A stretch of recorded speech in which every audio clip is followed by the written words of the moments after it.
Great. Thank you, and great to see you all. Lorraine, how are you? Miss you very much. Didn't saw you for a long time. Hope that you are doing well. As I mentioned before, we have more than 250 people in the NLC. It was a very, very big day today. We have a couple of things that we did. One, and the most important, or not sure that it's important here, but today it was the 13th year that Ron Nachman, the mayor of Ariel, passed away. And, when we're speaking about leadership with young people, we're speaking with them about how much is important to do the act of leadership. It's not just important, or it's not important at all if you have the title, but you are not doing anything without the title, right? So when you are doing something for the future or the next generations, this is something that it's important, and I think it's part of the thing that we are doing here. But Ron Achman, think about a young, not young, but a Jewish guy that was very great job living in the center of Israel. And one day he woke up with a vision to build a city in the hills of Ephraim. He took his family, young family, and go to a mountain on the hills of Ephraim that called the Mountain of Curse. The Palestinian called that the Mountain of Curse because they say that nothing will grow here. So this guy go with his family and was dreaming about how to build a city 500 meters from where is Joshua is buried. And they was dreaming about the day that it's going to be university here and the national leadership here and the industrial park here. And everybody was thinking that he was a crazy guy. But they show a movie today that Benjamin Netanyahu say that Ron Nachman every time came to his office and ask and ask and ask, and he gave and gave and gave. And for us to bring young people today to the National Leadership Center and speaking with them about leadership, speaking with them about the act of leadership, and show them that it's possible. In the end of the day, the city of Ariel established in 1978. It's not long time. It's not, in history, it's nothing. And it was 10 today with all the city came, all the veterans of the city, young people, and everybody was celebrating the vision because today they signed a contract or an idea that the city of Ariel will become 100,000 people in the next 5 to 10 years tops. And this land that was with nothing now is going to be 100,000. In Israel terms, it's a lot. And today they was thinking about what's happening 30 years from now and how much people will be here. So it was such an inspiring day. It was an amazing day to show to the young people that things are possible, and this is amazing. And this is part of the thing that I'm going to speak with you about today. It's about our vision and our Torah. It's to connect the Jewish heritage and roots to the future and how we are building leadership through understanding the biblical heritage, the Zionist narrative, and to be a Jewish entrepreneur. And this is what we are doing here. So, Ron Nachman, I think all of us, that work here and part of the vision, we have to salute him. We have to put him in his memory. We have to honor his wife Dorit that was sacrificed after sacrifice there through the years, and just to feel good about that we are following his steps. And Ariel is like everybody in Israel very understand that Ariel is part of Israel. It's not going to change forever. And part of that is the National Leadership Center because nobody will move that because it's so much in the mainstream of Israel. Everybody is coming to here, and it's such a bless for us. And again, we are speaking here more than 2 years about war and about things that happen in Israel. the stress that we are living here is not finished for in a moment. We opened the Rafah gates, which is putting everybody is in a big stress in Israel. Palestinians are moving from Egypt back and forward. The IDF is continue to strike in Gaza. The threat from Iran, it's something that we are very connected and follow what's happening. But I would like to say to you something that today I spoke with one of the high officers that visit me here in the NLC, and I can tell you for sure that nobody knows what is going to be. It's God and President Trump. Any news people that are speaking about it, everybody that speak about it, nobody knows. We are ready. The shelters are ready, but in Israel we are continue to live as usual. We are very alert, very on guard, but we are continue to live. I'm praying that it's not going to be a bad deal here. I think this is one of these moments in the history that the U.S. and President Trump leader can kill the snake or the devil, can finish that, and after that, all the proxies that are around that are not going to be exist. So I understood today that don't believe in what you are hearing in the media because nobody really understand what is going to be. I'm just praying that it's not going to be a bad deal here. This is something that is really important. And the last hostage came back, and for us it was a big, big thing. And we are living on a stress, on an edge. But with that we are start building or continue to building the healing of the nation. I can tell you for sure that the new property that we are going to run, the JLI, we call that Jerusalem Leadership Institute, are in the finish line.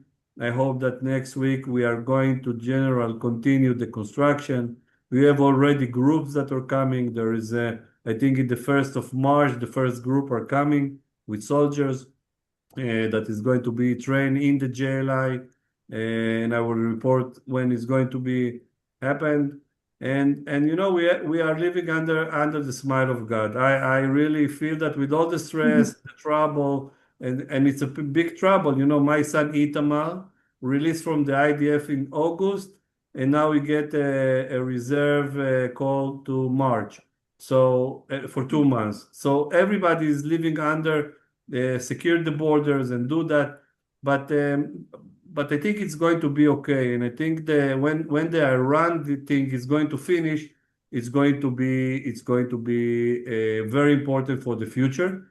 And this week is a very significant week, and this day it's a very significant day.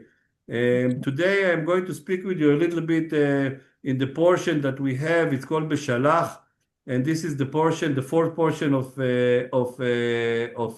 Exodus, the book of Exodus, and this is describing the going out of Israel, foreign going out of Egypt through the Dead Sea that is open to two, and after a years of slavery, after long waiting and promises, after fears and unknown and dangerous, the sea was open. And the miracle is not just finishing the thing with the slavery. It's open a new chapter of responsibility. And Am Israel, the Jewish people, the Israel, going out of Egypt, not just to survive, the opposite. They are going from this darkness that they was living in Egypt. They are building an identity. They are going to a journey of building an identity after the leadership of God in a new reality. And in the Shabbat, we are going to read, and it's also called the Shabbat of Shirah, Shabbat of singing, because this is the song that the Israelite was singing after they crossed the Red Sea. And this is very unique. Everybody was singing with excitement, with faith, with optimism, in a deep understanding that God was released them through this thing. Not just Moses, not just leaders. All the people were standing, men, women, all children were standing and singing. By the way, last week when we buried the last hostages, Ran Gvili, the first hero that was going to protect Israel, and the last one that go out, in all of Israel, people were standing and was singing in the same time the anthem, the Tikva, and it was an inspiring morning for me, like going out of Israel. And this is not just things that happening, as I told you, not just 3,000 years that happening. This is every morning we are remind ourselves, sorry, in the prayer of the morning, when I'm praying in the morning and put that tefillin, I'm remembering the day that we go out of Egypt. I'm singing every morning and praising the Lord for the time that He have been. And the crisis, it's not just came. It's not the end of the story. Going out of Egypt is not the end. It's one of the beginnings of the story of building a nation. And after the Israelites go from Egypt by a miracle and all the happiness was happened, the complaints started. And sometimes can feel that you are very blessed, and other moment can see what is missing to me, what I'm missing here, and start to complain. And one of the things that we speaking with the children here in the National Leadership Center, and as a leader, you can be a part or being the part that sing the song of the sea, or being the side that complain of the sea. And this is something that we encourage the children to do, an act of leadership. Don't complain. Go to do something to change it. And again, we learned it from the Bible. We are bringing that from the Bible. We are speaking to them about the Bible. And we saw that after we start to complain in the Red Sea, sorry, we are reading in the Bible, in the chapter, that the Amalek came through Israel to Rephidim. So, it's amazing to see through history, when we are complaining, when we have doubt, when we are not together, when the solidarity is going out of the windows, the trouble coming, the enemy smell this thing, and he's coming to hurt us. And this is something that it's not biblical. We saw that in the 6th of October, in the 7th of October, in the 6th of October, the Israeli society was divided, was on the streets. There is a lot of things that happened there, and the enemy, Hamas, was smelling that. Is coming to us. And this is something that we have to learn. We have to trust the Lord. We have to be united. And yes, it's okay to argue, but we have to be united as Jewish people under the trust and believe in the God. Today we are celebrating Tu B'Shvat.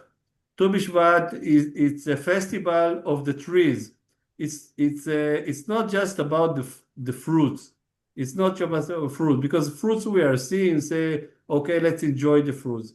Tu B'Shvat, it's a celebration of the roots, something that you don't see. But the roots, this is the identity. The roots is the faith. The roots is the connection to the promise, the Holy Land. And strong tree, nothing can move it. Nothing can move it. And the real grow, and to see the trees, we need to invest. We need to invest in these roots. And this is what we are doing in the National Leadership Center. Today we have an activity with children that are from the periphery, from the geographic periphery, from people that living in places that their parents, one of the children that spoke today, his parents didn't finish elementary school. He grew in an environment that he cannot do anything. He grew in an environment that he can be nothing. He have to work in very low places. And today we start a very unique program with the Ministry of Education that love and trust and very look at us as partner of him. And we start a program for youth or young people in the age of 18 that encourage them to think about how to work in the public service. And today we start the journey with them, speaking with them about what is the meaning to be a servant leader. We spoke with them about the life of King David. We spoke with them about Abraham. We spoke with them about Moses.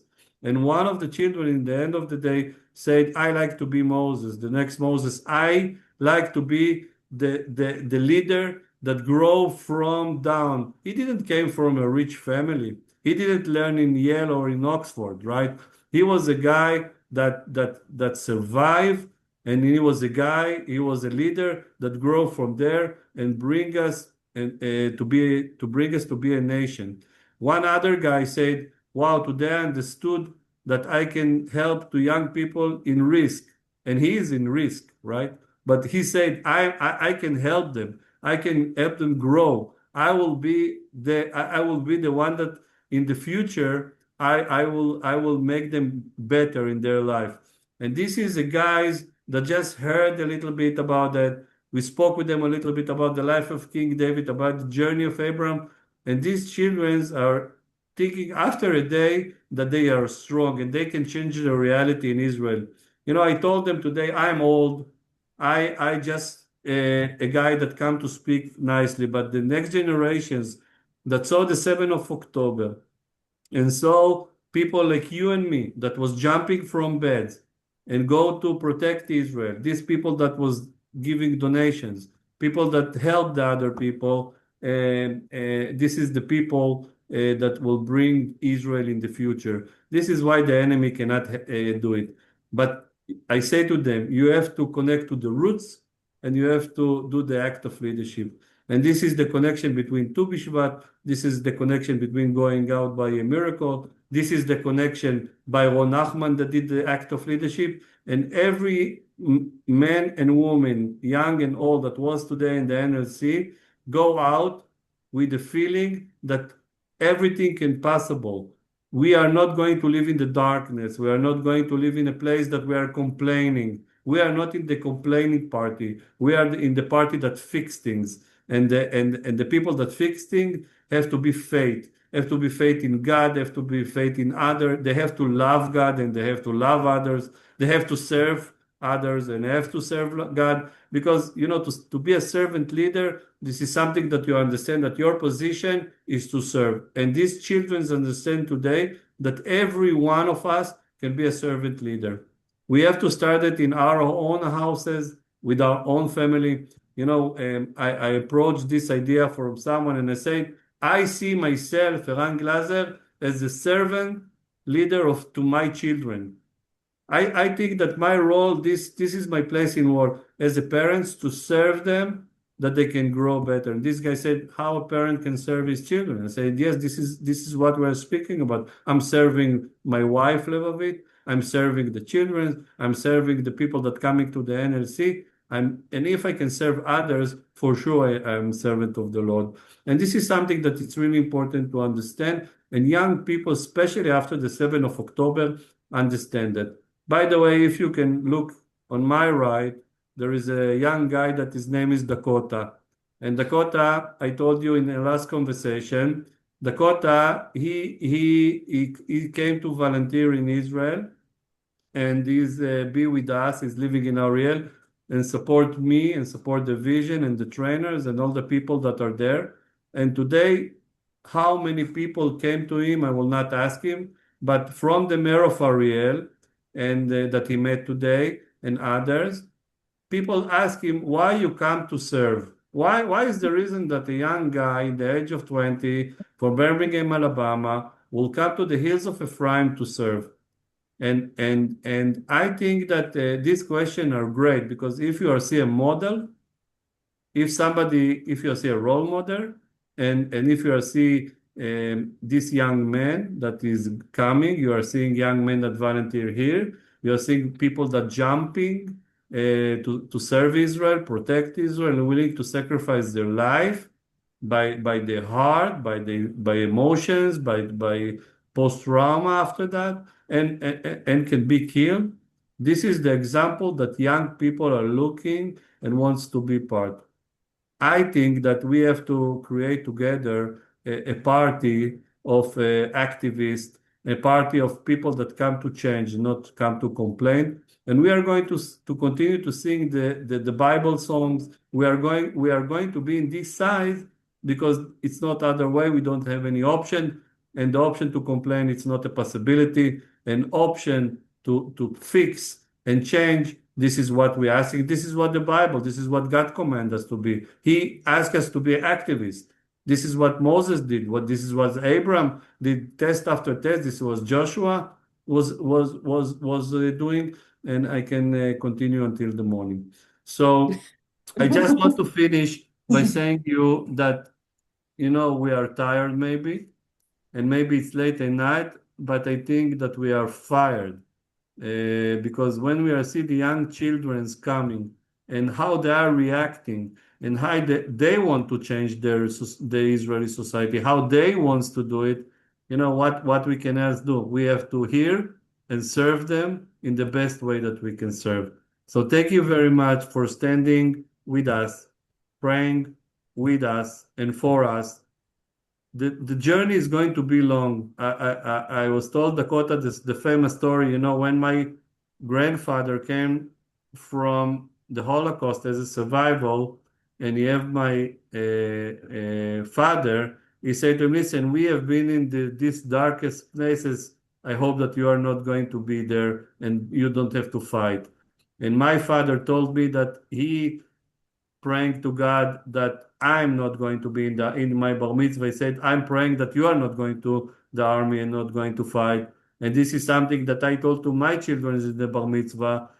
Unfortunately, they are going to say to their children also that they are praying that their children are not going to fight. So we are going to continue to fight. But you know what? Bill Johnson said that, you cannot argue with God. It's written in the Bible. This is the promise. And we cannot argue with that. Yes, we don't have to wait just for miracle. I think we can create them and be part of this creation. So thank you very much. I think I spoke long today, Sharon. No, it's great. I love it.